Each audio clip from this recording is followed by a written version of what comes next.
Hey, welcome back to another episode of the I'm Not a Hater podcast, featuring your favorite not hater, Mr. Brown. I know it's been a minute since you seen me, but officially I am back. Well, just for this episode. But anyway, yeah, I appreciate everybody who has been asking and wanting new episodes. They are coming. Just give me a minute to get everything right and get everything together. You know what I mean? It is June, so we are at the home stretch of the school year, which I'm grateful for, and that's been part of the reason why you haven't seen a lot of episodes come from me over these past months. It has been busy, and I don't think I stressed that enough in the school episodes and whatnot. I don't think I let you guys know that there is a point in the school year where it gets busy, extremely busy, to where none of your outside stuff actually happens. You just kind of get off work and go to sleep, and that's pretty much what had been happening from the point of like late March up until now. It's June, so I'm at the point of, it's a little bit relaxed now because we at the end of the year, and I am definitely taking advantage of the fact that it is June. So I will try to do some more episodes. I'm gonna get some topics going and get my brain going again and all that good stuff. But I do appreciate everybody that was asking and wondering where the podcast went. It didn't go anywhere. I just had to focus on work actually and making sure that those things were taken care of. But I figured it's June, so why not give you guys a fresh new episode? Um, I mean, hey, what can we talk about? It's June. Well, it's been a lot happening. Um, in the news, Donald Trump. Y'all still rocking with him for the people that voted for him, or are we collectively all over it at this point?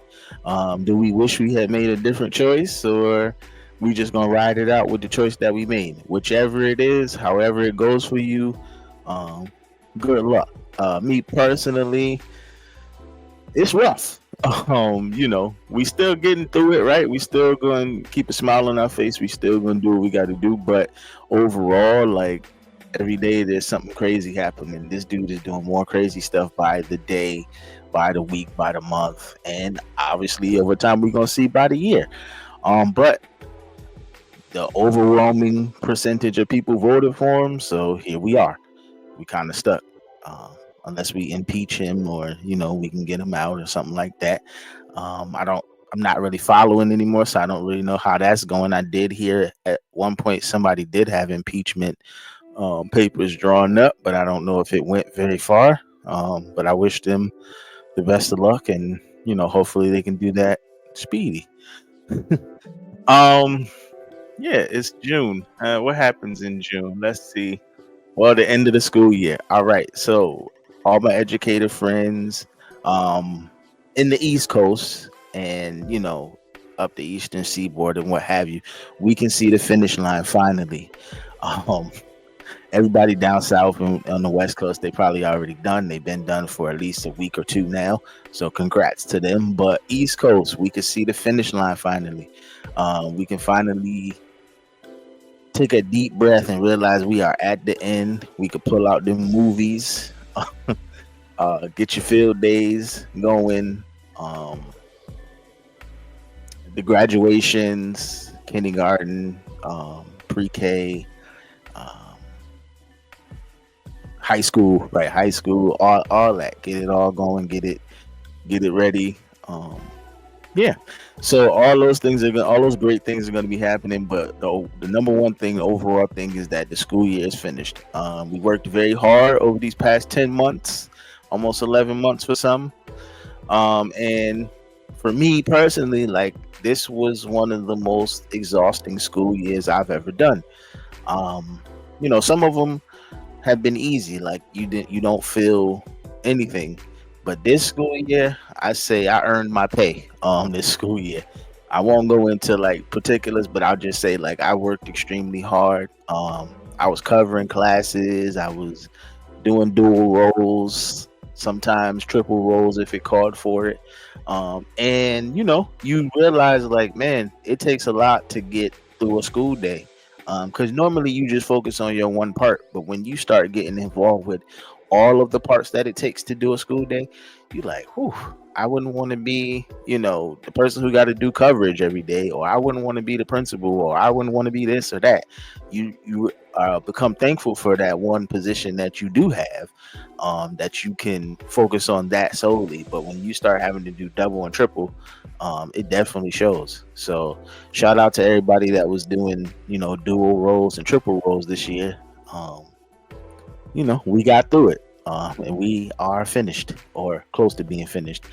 Um, yeah, it's June. Let's see what else is there in June.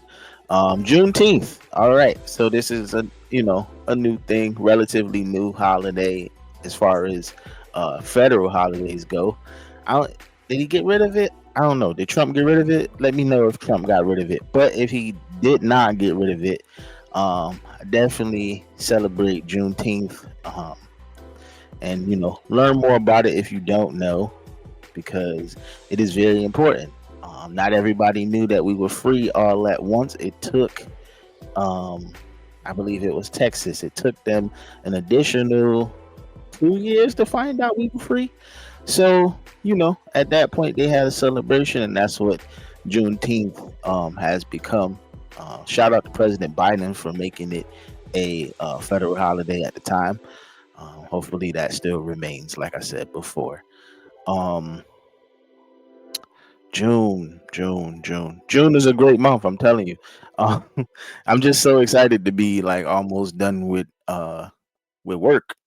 But with that being said, like, even though one part of the year is done often, and most times I work summer school, so I'm not completely done yet. And people always ask me, well, why do you work summer school? Like, you say you're tired every year, but yet you come back. Number one, I come back because it's extra pay. That should be obvious, like, to humans. It's extra pay, so I come back for that. Number two, I get bored very easily. So my body is conditioned to waking up at, I'd say, on the average, probably 5:30, 6 a.m. every morning. Um, if I didn't have any work, that's annoying to have to get up that early every day for no reason. So I might as well just, in my head, I'm always like, I might as well just keep going and keep working every summer, because what else am I gonna do? Um, I think I got like three or four reasons. Let me see. Number three, um, the kids enjoy it. I often go to different schools during the summer, so I'm never really at the school that I'm at during the year. So I go to different schools, and I'll try to just fit in and be laid back. And I hate talking like this because it sounds like I'm pumping myself up, but um, I got this thing that I call the Brown effect, and what it is that I say to myself, like, every summer school, oh, I'm just gonna chill out. I'm not gonna do anything out of the ordinary. Like, I'm just gonna come in like everybody else. I'm really not gonna, get locked in with these kids, because A, I don't know them, and B, it's only like 3-4 weeks. But without fail, every summer I end up locking in with these kids and having like one of the best times of the year. And like I said, I don't even try. And it's a real thing. Like, I even said it this year, like, I'm just gonna go to work and not really try. But for some reason, some odd reason, even the kids at the school that I work at are, you know, I'm like popular beyond reason. It doesn't make any sense to me. So if you ask me why it happens, I don't know. And I've been trying to figure that out for at least the last 5 to 10 years. I've even worked in different states, and it a different place, different state, and it was still the same. So it must just be, something that the kids get attached to when it comes to me. I mean, I do like to have fun with them. I do laugh, I do joke. I'm not always so serious when it comes to them, because I know that most of them deal with a lot of issues outside the home, and that's a whole nother topic for another day. But a lot of them deal with things going on that we would consider real life problems. And so if you can, and need talking to any individual, period, it don't have to just be in school, but if you see a kid, even if you see him in the neighborhood, You see a kid that looks like they're struggling, man, just go and lend them a hand and let them know that they're not alone. They're not in the struggle by themselves. And a lot of times, that's what most of these kids need. They just need somebody to be there for them, tell them that they're going to be okay, and tell them that life isn't as hard as they may think it is. Um, and that they can make it. They need that encouragement. And a lot of us growing up, we probably needed that encouragement. So if we can, and you had the opportunity, man, offer it up and spend time with these kids outside of just disciplining them or teaching them at the time. Give them some words of encouragement, send them on their way, and hopefully they continue to make the right choices in life. And that's all I can offer on that topic. But I always, even though I tell myself every summer, like, don't work summer school, it does give you the opportunity to kind of give another set of kids some wisdom and hope that they take it into consideration and use it in their daily lives. um you know and I'd be remiss if I didn't mention, June. So June 2nd, this episode is being recorded on June 1st. So June 2nd will be tomorrow. Um, Tomorrow would be my mom's 59th birthday. So we are 19 years apart, which means I'm coming up on a milestone birthday in December, which means I'm turning 40. My mom, as many of you probably know, passed in 2022. Um, and she always made a big deal out of her birthday. Um, and I'm gonna put this clip out specifically for people, just to remember, like, it is her birthday tomorrow. She would have been 59. If you remember her, if you know you came across her at any point, and she was somewhat of a positive force or influence on you, just I'm asking just to take a simple moment out your day and just remember who she was as a person. I do it daily. um, and it is different, right? People say it's different when you lose a parent. It is different. It's different for me, because we talked on a daily basis. We talked every day. um, Even if it wasn't on the phone, we text pretty much throughout the day, checking in and checking up on each other, because we both did work in the school system. So she had her set of kids, I had mine, and we would just trade things back and forth. And she check on the family and the grandkids and everything else. And you miss those things when you don't have it anymore. So when you know I do certain things, um and I want to run and tell her, that's when it comes into remembrance, like, that's right, I can't. And that's a tough thing to deal with. I'm not even gonna lie to you. Some, like I always say, some days I'm good, some days I'm not, but I'm still here. I'm still pushing through, and that's the most important part. And that's the thing that she wanted me to do most, is just to keep going, keep doing the things that I need to do to be who I am. And, I often think about her when I'm doing these type of things, like how she would react to certain things I say on these podcasts and these episodes, and if she would have laughed, or she would have been like, don't say that, or don't do this, or whatever the case is. And it brings a smile to my face when I think about that. But like I said, tomorrow being June 2nd, and just definitely, if you know her and you love her, just celebrate her. It don't have to be a long celebration, just a brief moment of your time. That's all I ask, and I definitely and appreciate it in advance. All right, moving on to something a little bit lighter.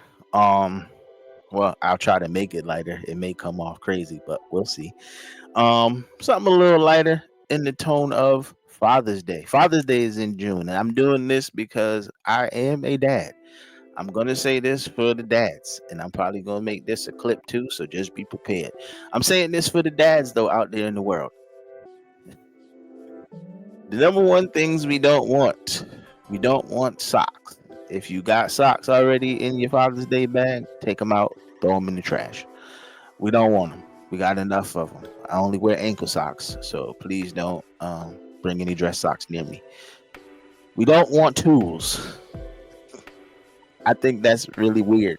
No, I'm joking. It's not weird, but I don't want to be called sassy on the internet. So it's not weird, but I already have tools. Please don't bring me any hammers and needle nose pliers and Wilson screwdrivers and um, any wrenches and Allen wrenches. And um, I don't need it. I got 14 different hammers I could use. I kid you not.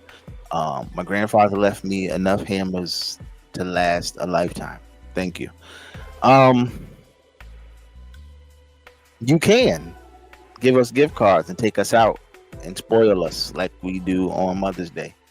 And I know that, for most of us, most people in the world, I won't say us, most people in the world, Father's Day is not a big thing because you don't have a relationship with your father. But I challenge you, and I myself included, I challenge you to, um, if you don't talk to your father on a regular basis, or you don't spend time with your father on a regular basis, for whatever reason that is, find out where they are. If you don't know where they are, call them, go see them, text them, whatever the case is.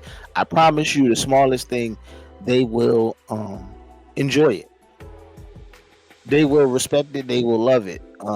What I've noticed over the years is that fathers, it don't take much for fathers to be happy about Father's Day. We make it such a terrible holiday in the, I'll say, African American community, because that's where most of this comes from. Um, in the African American community, we don't really value fathers and Father's Day and whatnot, unless you at church and they make all the fathers stand up and they give them the pen and the, all that stuff. Um, and I was excited when I got my first pen. But we don't value fathers. Mother's Day, we go all out. We do everything. Mothers get all that, and this ain't no competition to go back and forth, but I just see the difference. um I've never heard one kid say they're excited about giving their father a gift on Father's Day. Point being, in art class, you made more Mother's Day cards than you did Father's Day cards when you think about it. I'm just saying. And don't say because it was the end of the year. The art teacher never even thought to say, hey, let's make a card for your dad on Father's Day. You had to do it on your own at home, or with the last day of school, you had to make it before you left out, because nobody even thought to say, hey, let's make a card for Father's Day. Just think about it. And when you think about it, you're going to be like, yo, he's right. Yes, I am. I know this for a fact because, hello, I was a kid in school. I think I made like one, maybe two Father's Day cards in my entire life, just being honest. But like I said, yo, whatever it is, like, your father will be appreciative, especially if it doesn't come often. Give your father that respect. If it wasn't for him meeting your mom, you wouldn't be here. Let's just keep it a buck. Um, and to my pops and uncles and grandfathers and everybody else, man, I definitely appreciate all of y'all. Y'all all helped me become who I am today and continue to become. Um, Help me strive to be better. And to my bros, brothers, friends, compadres that are dads, shout out to y'all. I'd love to see this generation be different from the last, and we are definitely different in the way that we love and support our children, and they definitely use it and need it, and definitely are growing from it. So don't stop doing what you're doing. Continue to do that at all times, because they definitely need it. When they step out in this world, it's different from when we stepped out, and when our dad stepped out, and when their dad stepped out. It's completely different. The world is a cruel place, and they need as much love and support from the men in their lives as the women. Um, and that's just what it is. It's just real. And I'm gonna end it with this, because it's been a minute since I did this podcast. I'm gonna end it with this positive word. Parents, it is now your turn. Please take your kids back on time. Whenever your school ends at that point, please come and get them. We do not want to be at the school late waiting for you because you don't want to be bothered. You have an entire summer. Please stock your fridge. Please pay all your Wi-Fi bills. Please charge their iPads and tablets and computers and video games and what have you, because they are coming back to you and they are going to be extra hungry and extra ready to do whatever it is. Oh, and please have the pass to the pool and call the call the YMCA, call summer camp. If they're not going to summer school, call summer camp. Call everybody, call your grandmothers, and tell them that they're coming because the school is officially done in about a week. Peace and love. It's been fun. I'll probably do one of these real soon. I'm not a hater, but I really don't be caring. Peace out.